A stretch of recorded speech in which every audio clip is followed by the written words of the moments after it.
Hello, everybody. This is Nanette Kennedy with Humanities Team and the Evolution Revolution, and we are reading Neil's Conversations with God book called Communion with God. Sorry.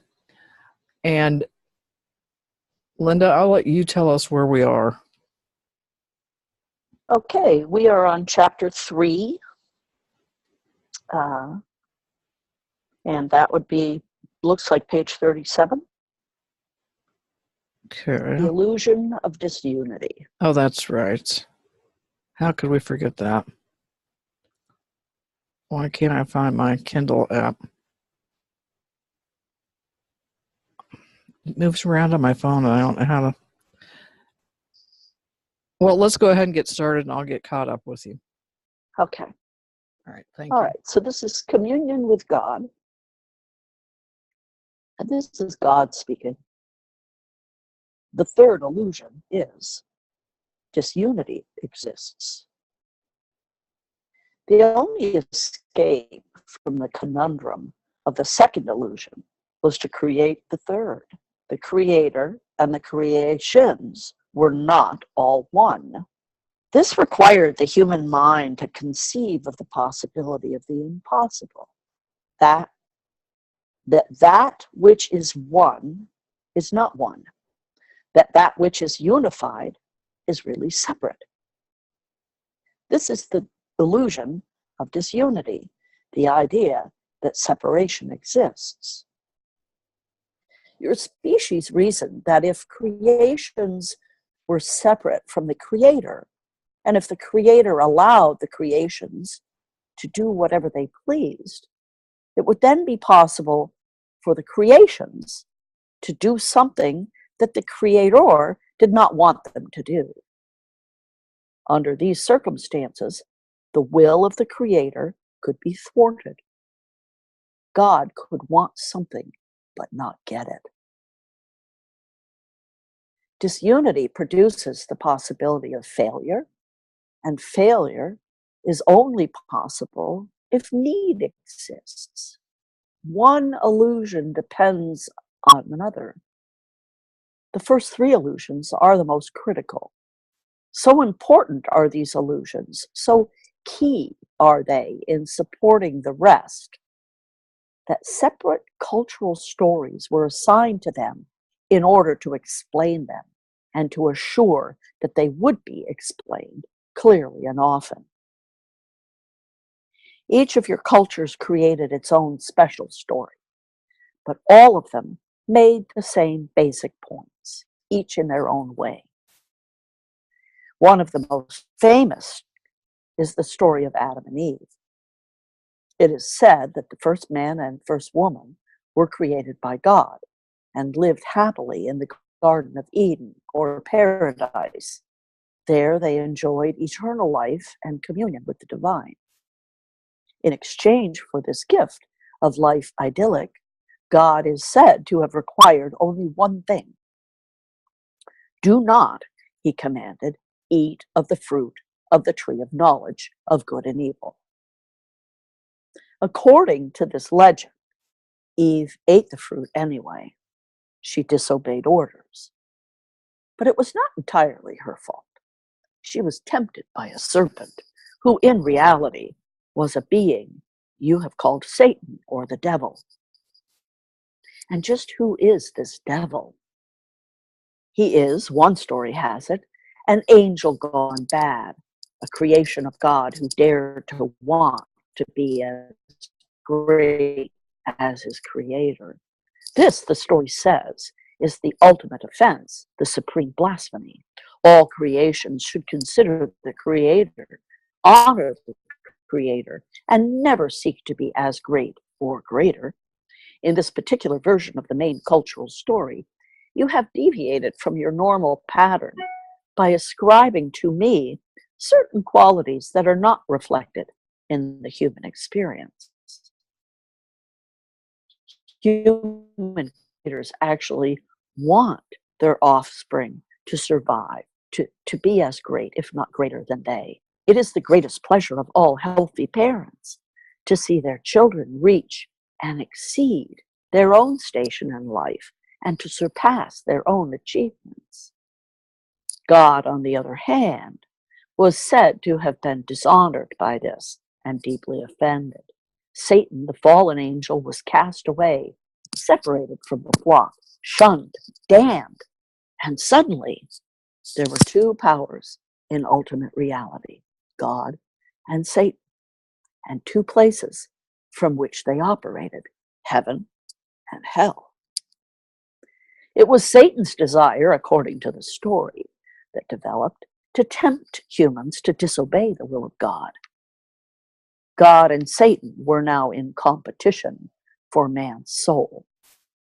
And, fantastically, this was a competition that God could lose. All of this proved that I was not an all-powerful God, after all, or that I was all-powerful, but didn't want to use my power because I wanted to give Satan a fair chance. Or that it wasn't about giving Satan a fair chance, it was about giving human beings free will. Except that if you exercised your free will in a way I did not approve of, I would hand you over to Satan, who would torture you for eternity. Such are the convoluted stories that have grown into religious doctrine on your planet. In the story of Adam and Eve, many people believed I punished the first man and the first woman for Eve's eating of the forbidden fruit by casting them out of the Garden of Eden. And, if you can believe this, I punished every other man and woman who ever lived after that, burdening them with the first human's guilt and sentencing them also to be separate from me throughout their lives on earth. Through this and other equally colorful stories, the first three illusions were conveyed in a dramatic fashion that children, in particular, would not soon forget. So successful were these stories in injecting fear into the hearts of children that they were repeated over and over to each new generation. Thus, the first three illusions were deeply embedded in the human psyche. 1, God has an agenda.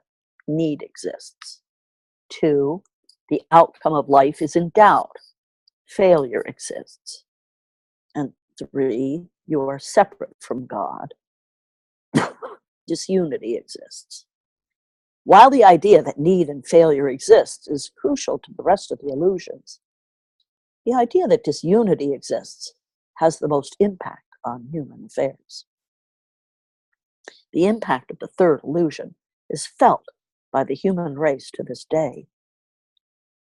If your thought about the third illusion is that it is true, you shall have one experience of life. If your thought is that it is not true, but is in fact an illusion, you shall have another. These two experiences will be dramatically different. Hang on, I need to cough.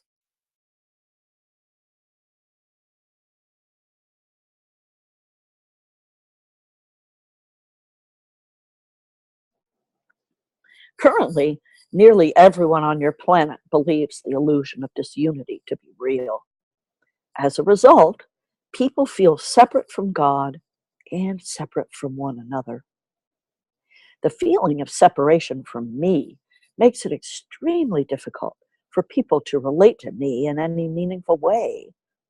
They either misunderstand me or fear me, or they beg for my help, or they deny me altogether. In so doing, humans have missed a glorious opportunity to use the most powerful force in the universe. They have subjected themselves to lives over which they imagine they have no control, under conditions they think they cannot change, producing experiences and outcomes they cannot escape.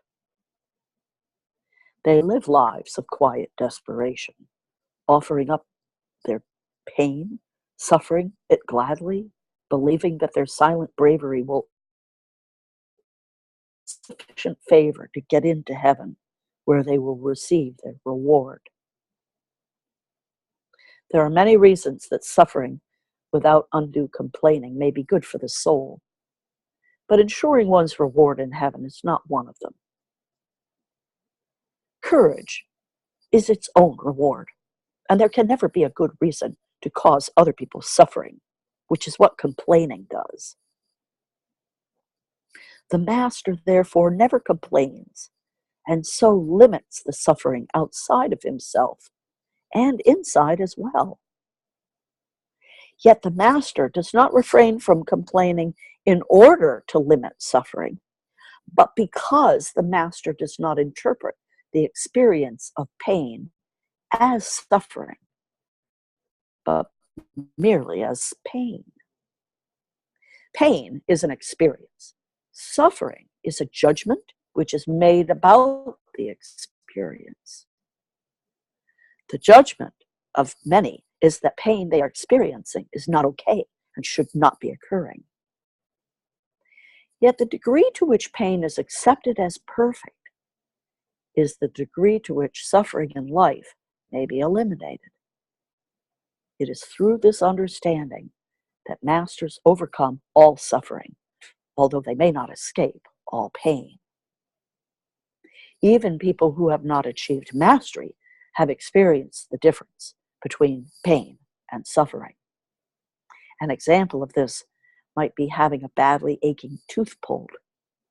It hurts to have the tooth pulled, but it is very welcome pain.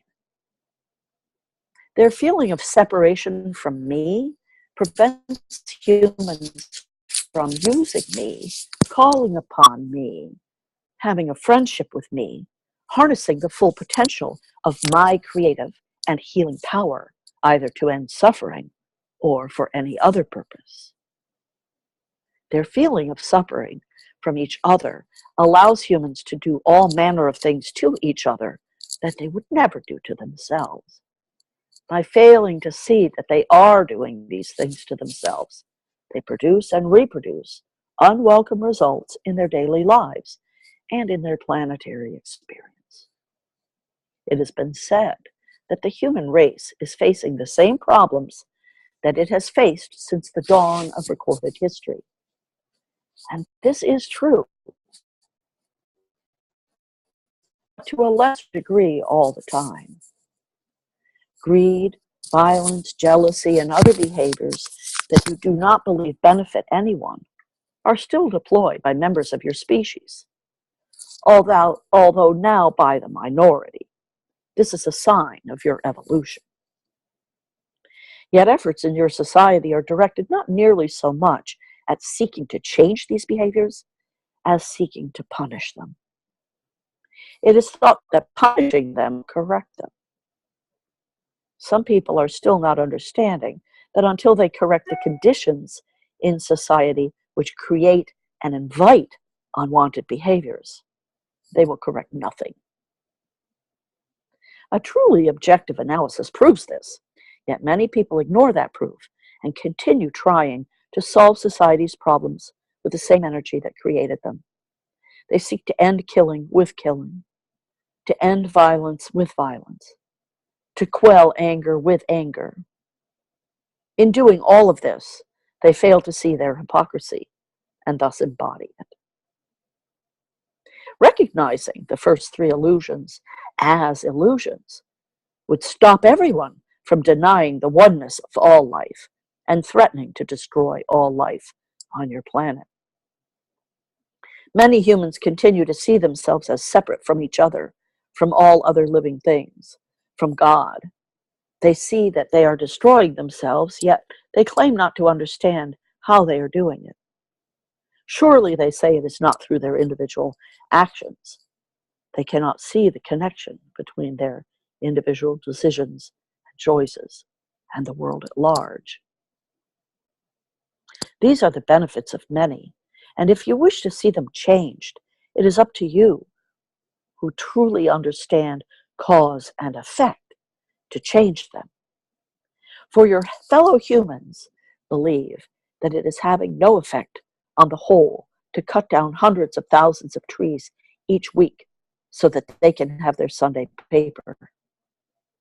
It is having no negative effect on the whole to pump impurities of every sort into the atmosphere so that they can have their lifestyles unchanged. It is having no effect on the whole to use fossil fuels rather than solar-powered energy.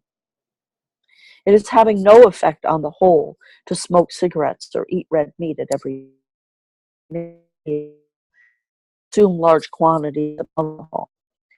I tell them that it is. No net, they say, and they're tired of people telling them. Individual human behaviors, they tell themselves, are not having such a negative effect on the whole that they could actually cause the whole to collapse. That would only be possible if there were things separate, if in effect the whole was doing all of this to itself. And that is silly. The third illusion is true. We are separate. Still, the separate actions of all the separate beings who are not one with each other and not one with all of life, in fact, to have a very real effect on life itself. I think to be a do, in fact, do have a very real effect on life itself. That's a typo. Now, at last, more and more humans are beginning to acknowledge this as they develop from a primal cultural thinking into a more evolved society. This is because of the work that you and others like you are doing, for you have raised your voice. You have sounded the alarm. You have joined the effort to awaken each other, each in your own way, some quietly and some individually, some in groups. In days gone by, there were not nearly as many of you ready and able to awaken the others. And so the mass of people lived deep within the illusions and were puzzled. Why should the fact that they are separate from each other create a problem? How is that anything other than communal living? One for all and all for one could not be made to work without a struggle? These are questions humans began to ask. Clearly, there was a flaw in the third illusion. This should have revealed the idea of disunity to be false. But humans knew at some very deep level that they could not give up the illusion, or something very vital would come to an end. Again, they were right, but again, they made a mistake. Instead of seeing the illusion as an illusion and using it for the purpose for which it was intended, they thought they had to fix the flaw. It was to fix the flaw in the third illusion that the fourth illusion was created. Thank you, Linda. Thank you. You're welcome. Does anybody want to start the discussion?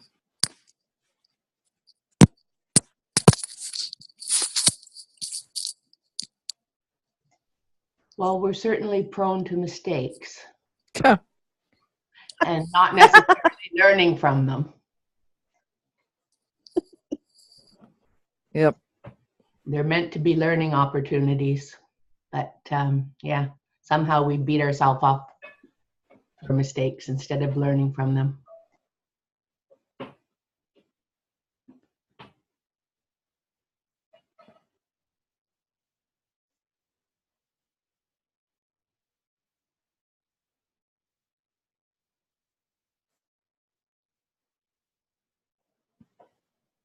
And here we are on the planet once more in the same pickle.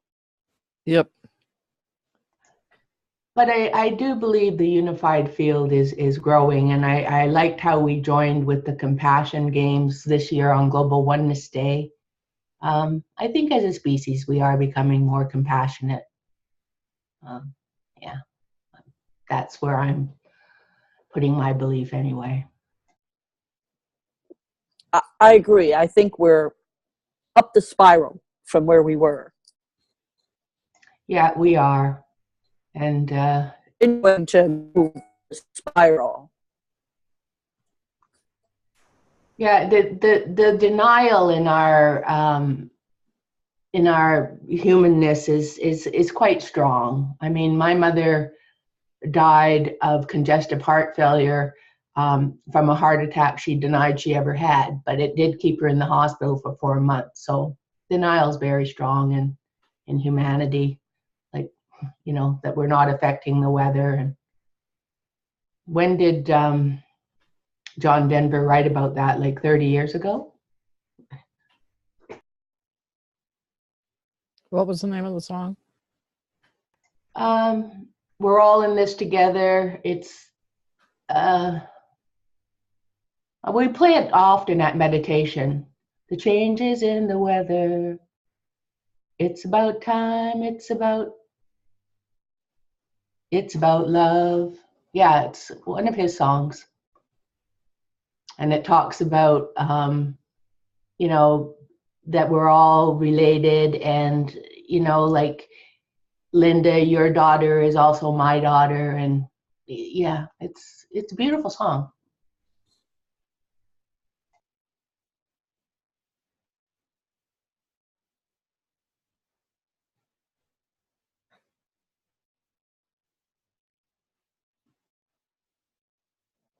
He doesn't go into it in great detail, but he touches on free will in this chapter.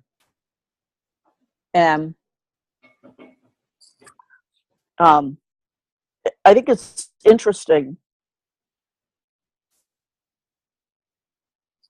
the discussion of free will, because we have free will, and yet at the same time, it's also God's will, because each of us is an individuated piece of divinity. And so basically, our will is God's will. Just like what I feel like that's just how Neil would say it, because we come into form, we have a purpose. So each of us in our own life has a purpose, where there's a reason for us to be here. And we fulfill that purpose based on how tuned in we are and how awake we are to our purpose, right? So if we complete our lifetime in this 3D world and we haven't completed our purpose, then we're going to come back, because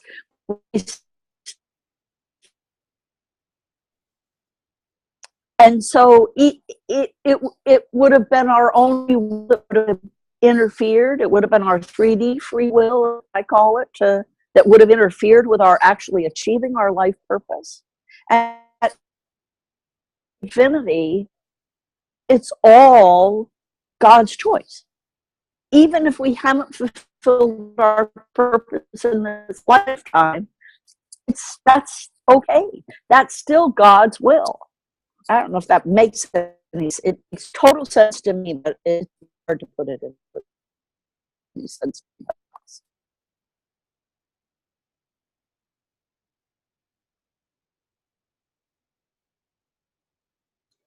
And I don't know what page it is in the paper books. But the paragraph that you're talking about, Linda, it was Satan's desire, according to the story that developed, to tempt humans to disobey the will of God. God and Satan were now in competition for man's soul. And fascinatingly, this was a competition that God could lose.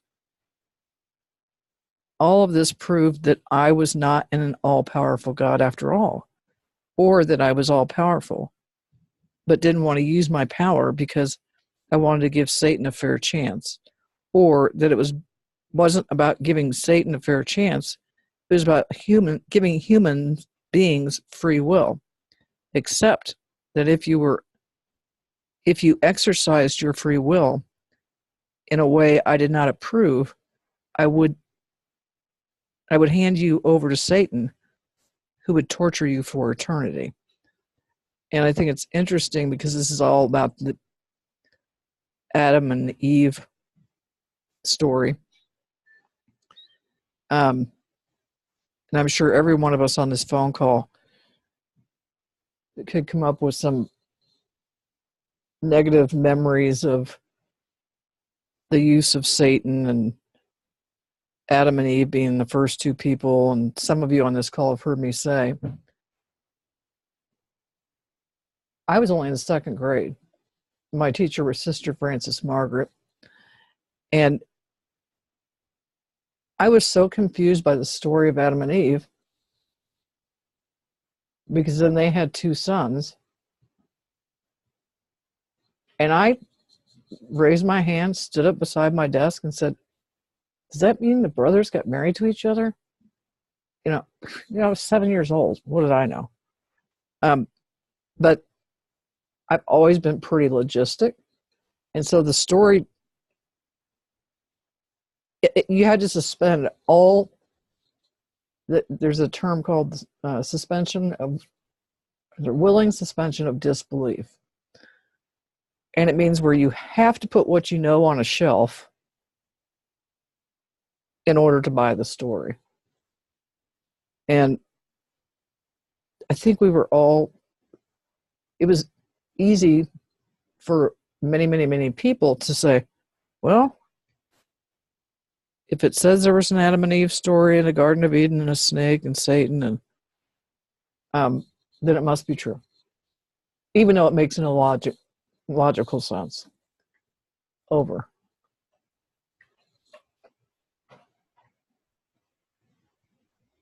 I think that you talk about free will, and we absolutely do have free will. I was listening to Barbara Marx Hubbard on the Global Oneness, and she was saying that where we're at now, we're either going for a devolution or conscious evolution, and this is our time now. And she was talking about our deepest heart's desire, which I would say is our sole purpose. I would liken the two. And a lot of us don't know what our deepest heart's desire is. I could say that I don't know what it is, but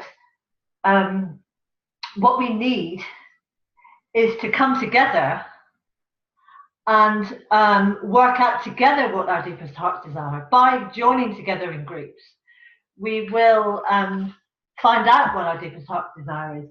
And this is, and then we will collectively awaken the rest of the world, basically.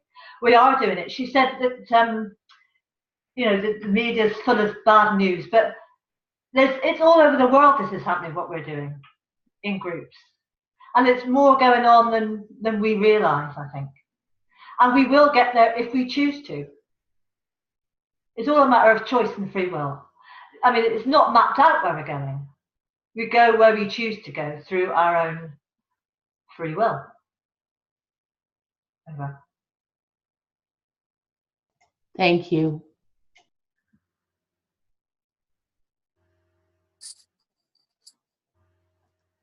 Yeah, thank you, Angela. That's beautiful. Does everybody know who Thomas Keating is? I heard, yes, I do. Yes.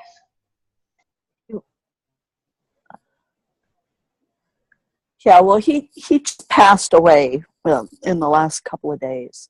And Ken Stone had interviewed him this last summer or spring. And it's interesting because this email came last night with this quote from Father Thomas Keating about free will. And I think, if you don't mind, then that I'd love to just share it. It's very short. Because it totally applies to this conversation. I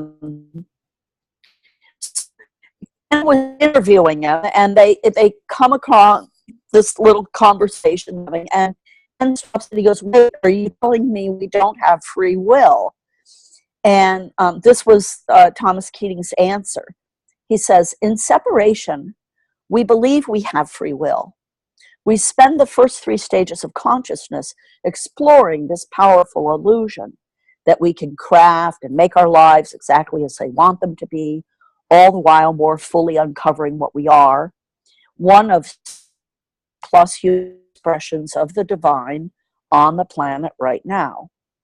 When we finally arrive in stage 3, we discover indeed free will is an illusion.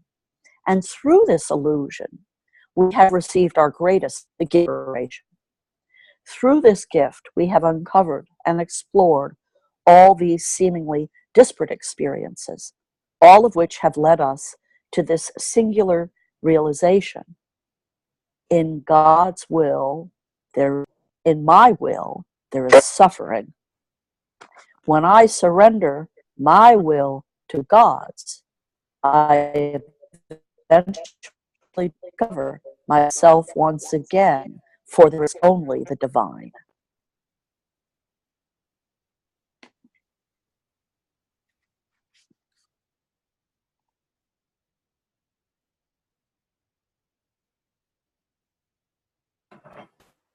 And is that, can you put a link to that in the window, Linda?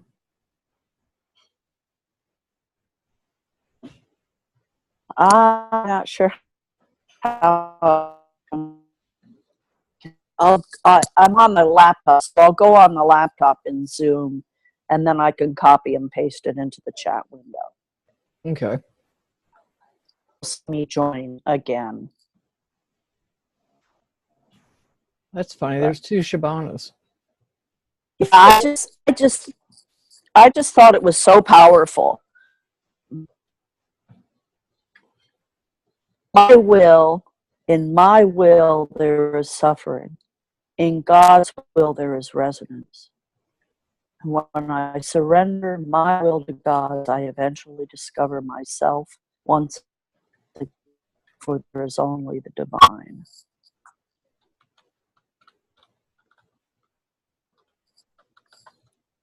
He's a very interesting man, Father Thomas Keating, because we've had him on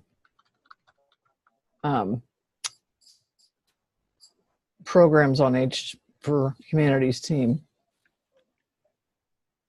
And didn't he die a couple days ago? Yes, he did. 2 days ago. Yes, exactly. Well, Yeah. they haven't fixed up his Wikipedia thing. But He's 95 when he passed. Yep. And he was, you know, as far as a Catholic priest, he definitely was progressive. And especially for his age. So, anyway, He was definitely woke. Definitely woke. Yes. And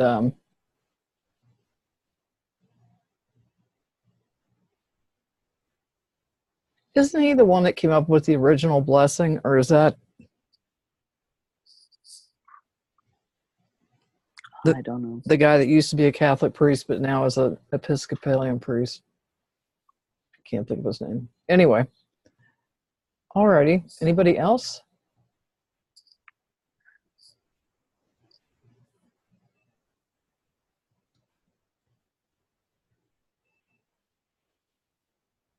How much time do we have? Can't see.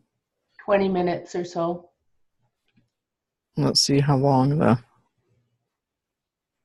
next.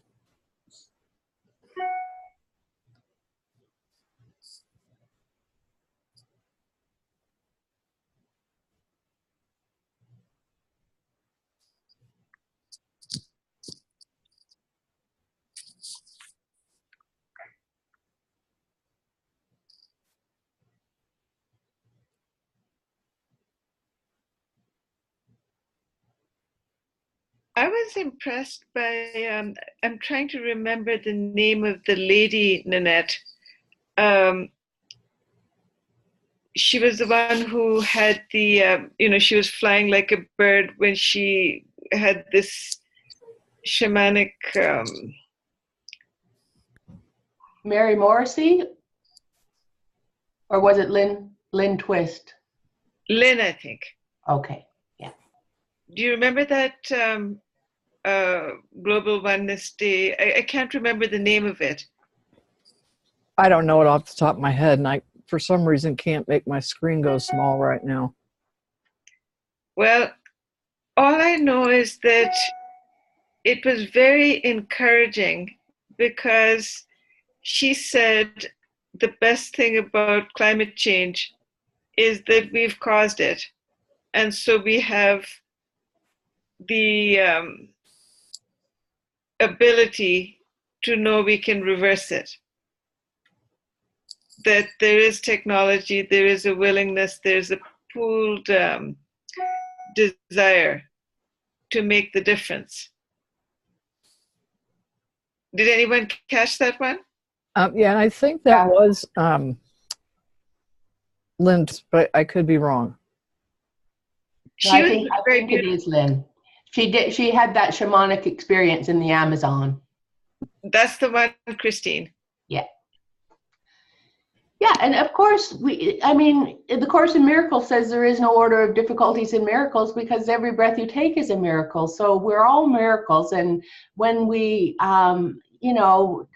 when we have enough self-compassion for our divinity that took on so many effects and so much conditioning and so much self-destructive patterns and behaviors and so much self-hatred, when we can move beyond that and see our divinity, then, it can change in a holy instant. Yeah, you've summarized it better than the rest of them, Christine.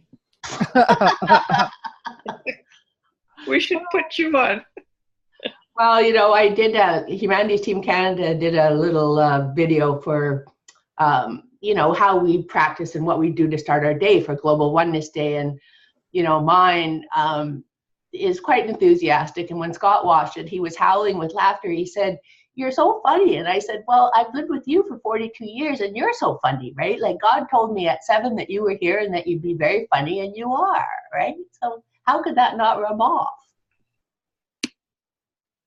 Yep.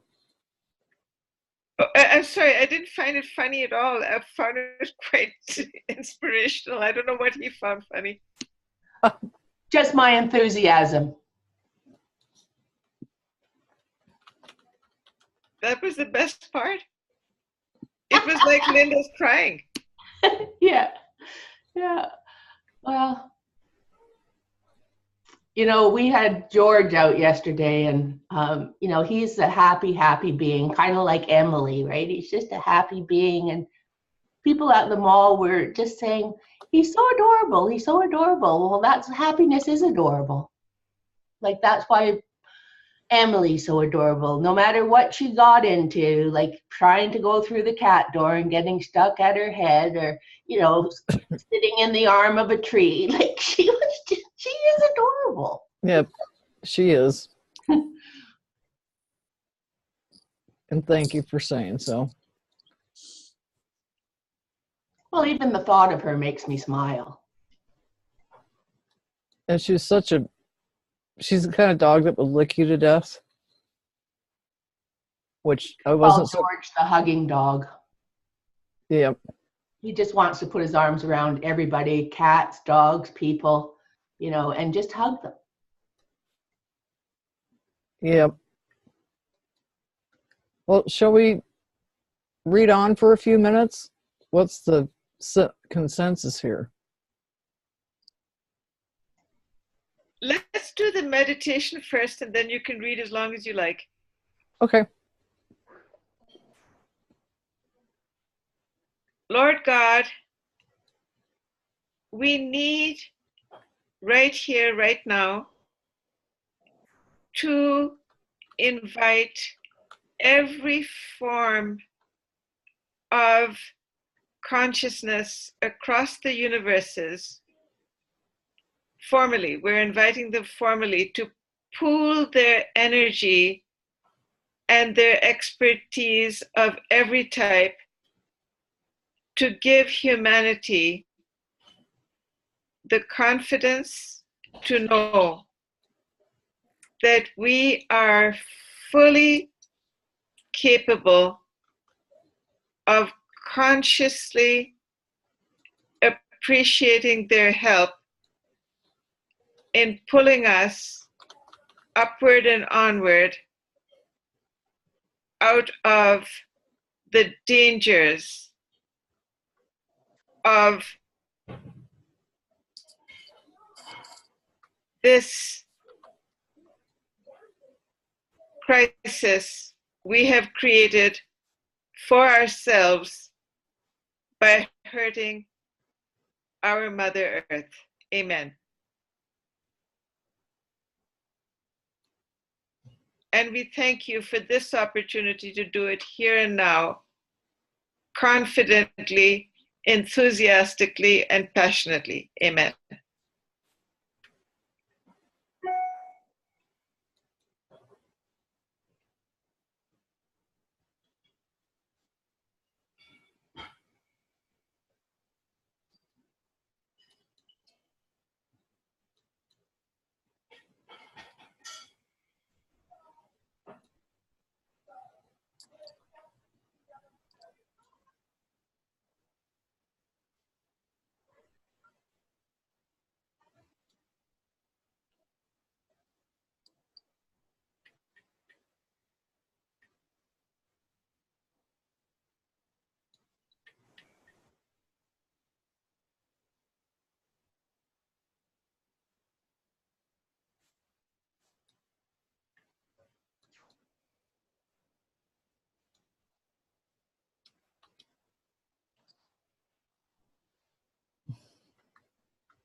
Thank you, Shabana. Thank You're you, welcome. Shabana. Yes, thank you. They're always so beautiful, Shabana. Oh, thank you. It's such a delight to be hopeful and happy, because it's quite frightening what Neil's talking about. Well, and we must remember too that as a divine being, we don't have to pay to laugh, and it doesn't cost anything to smile. So let's light each day going forward with smiles and laughter. How beautifully you're saying that. You got to write a book, Christine. Well, you know, little tiny Victoria, British Columbia, Canada has well over 20 laughing yoga leaders, of which I'm one, right? Like laughter is a very, very healthy contagion, and it flows out, right? And you know, my niece, when her little boy gets upset, she just starts laughing, and then he starts laughing and he's forgotten all about it, right? Like it's, yeah. It's So healthy. that takes care of the suffering, and he's just got pain and forgotten that. Yeah. It's, you know, just to laugh and have faith. You know, there's so much being, you know, like it's like Barbara Marx Hubbard says, we definitely need a good news channel. Like we don't have one, right? And so like all this negativity is being projected into your divinity and your innocence constantly, right? And so no wonder you close your heart center down in fear, right? But it's like the layers of an onion. We are the pioneers that must be willing to peel back those layers and be the open heart that the earth longs for. When there's enough of us open hearts, then the earth will heal itself. She's very forgiving. Well, I was going to ask you, Christine and Nanette, if now that you've mentioned the onions and the layers, that Global Oneness program was, in my opinion, better than the other two that I've watched. And I don't know if it's me or if it's the program. What do you guys think? Well, there were problems with it in that we didn't have enough diversity represented, and we acknowledge that. But I think every year, I think this was my 6th or my 7th Global Oneness Day. Every year they get better and better. Like the first time, you just listened on instant teleseminar, and then we get the miracle of Zoom where we get to see everybody. Like, yeah, we are getting better as a species. There's no question about it. I thought it was just me. No, You're funny. I think the energy too of so many people, and saying what the messages that we're accustomed to, but all in different ways. They're being articulated, and it's a good feeling to have an event like that, even with our blunder of lack of color and diversity. But I think, it's sort of like when the science panel was on. It's so amazing to hear these scientists saying, this is not some airy-fairy pie in the sky information. And I really enjoyed it. And for quite a bit of it, I was like a one-handed paper hanger, because I was going over to different websites to make sure the feed was working. And so it was hard for me to listen in, because if I opened up a new page, it brought in the voices were out of sync, and I was like, yeah, I can't deal with that. But I mean, it was the 9th year, that we've been doing this. So hopefully we've been doing a little bit better, But and thank you, Christine, for helping out, and anybody else who may have been. But I think it was good myself. Well, I was just thinking of the speakers, Nanette, not their color, not the diversity.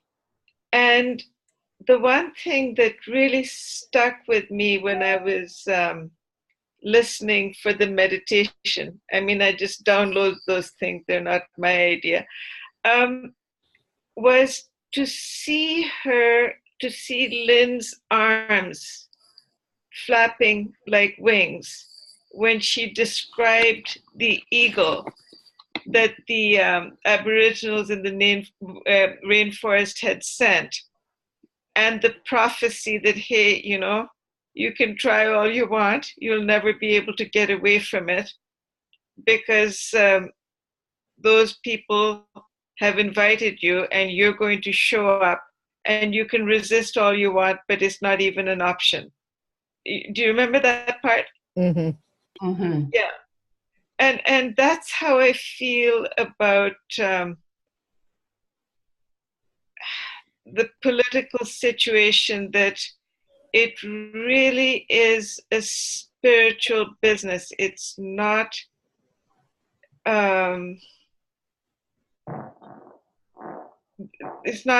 anything but a unified field, and that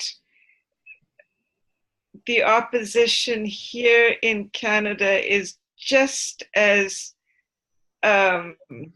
intense as that of the American president, that the carbon tax, which is being opposed by various provinces, and they're going to take it to arbitration, it's whatever.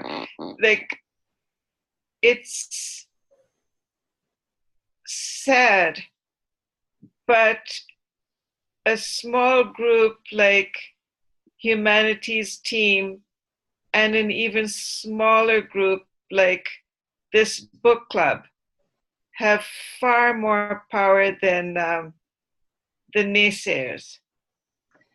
And let us That- not forget the millennials and the children Hi, who everyone. have We have come amazing events coded planned with for today. the codes. Yeah, I wasn't thinking of them, but you're absolutely right. But ultimately, though, it's compassion and love and trying to serve the whole that will win no matter what it looks like. That's right. It's a unified field of kindness and love what will rule at the end of the day. No matter how many mass extinctions we have, at the end of the day, when at the end of time, it will be kindness and love that rules. As many of you know, I've been doing the Essene Book of Days, which is a seasonal journal and calendar for those on a path of spiritual growth. And it follows the seasons of nature. And just before we close today, I'd like to read you the morning focus, the meditation, the deepening, and the blessing, if I may. I think it ties in well to what we were saying. May I? Yes, please go. Please do. Okay. So the seasonal focus on Sunday, October 28th, is the harvest is stored. The morning focus is the angel of the earth. The deepening is gather fallen leaves and take them into your meditation. Let their surrender teach you. And the meditation is, let me use the wisdom of my senses to understand the earth. In this season of preparation, for as the earth prepares its life forms, so too shall I prepare. The nature kingdom is my teacher, and I have much to learn. I learn of letting go my grip on yesterday and free myself for the wonder of tomorrow's subtle joy.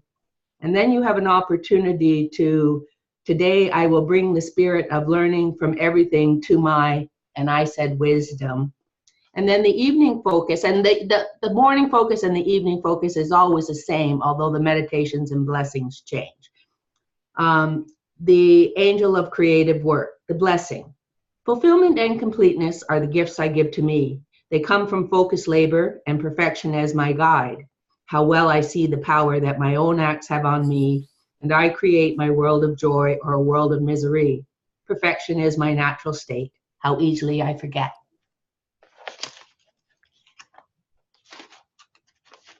That's beautiful. Thank you. Mm-hmm. Thank you, Christine. Yeah, no, I love this journal. I'm entering my 30th year of doing it on a daily basis, so you can't have a practice that long without it changing you. And without you changing others.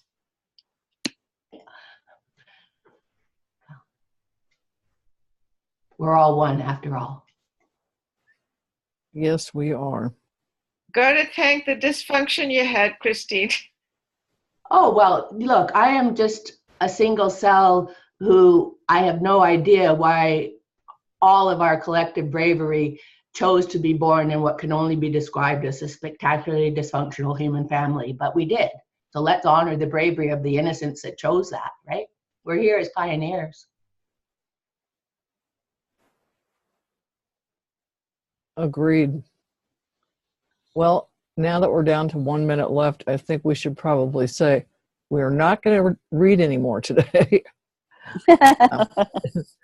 Unless Linda wants to talk super duper fast. But anyway, I just want to thank everybody for being here as usual. It's my church, and I love you guys and appreciate you all. Yeah, I love this group as well. And, you know, we've been together for a long time. You can't have that unified field together for as long as we've been together without projecting positive change. True. All right. Anybody have last words? I would like to share one thing really quickly. Okay, Mary. Once upon a time, I did this expressive arts thing on finding your life's true work kind of thing. And it turned out that everyone in the group, a major component of what they found was basically bringing more love into the world. And that was basically my whole mission. But I thought it was really interesting that every person in that group, that was a component of what we're here on Earth for. So just thought I'd share that before we go. Thank you. Thank you. Thank you. Beautiful. Yeah. Well, it's like the 60s got it started, but now we're the love revolution without all the whatever. was there. You fill in the blank. Yeah. All righty. Love you all. We will talk next week, same time. Have a good week, everyone. You too. Bye. All right. Love you all. Bye. Love you. Bye. Stay safe.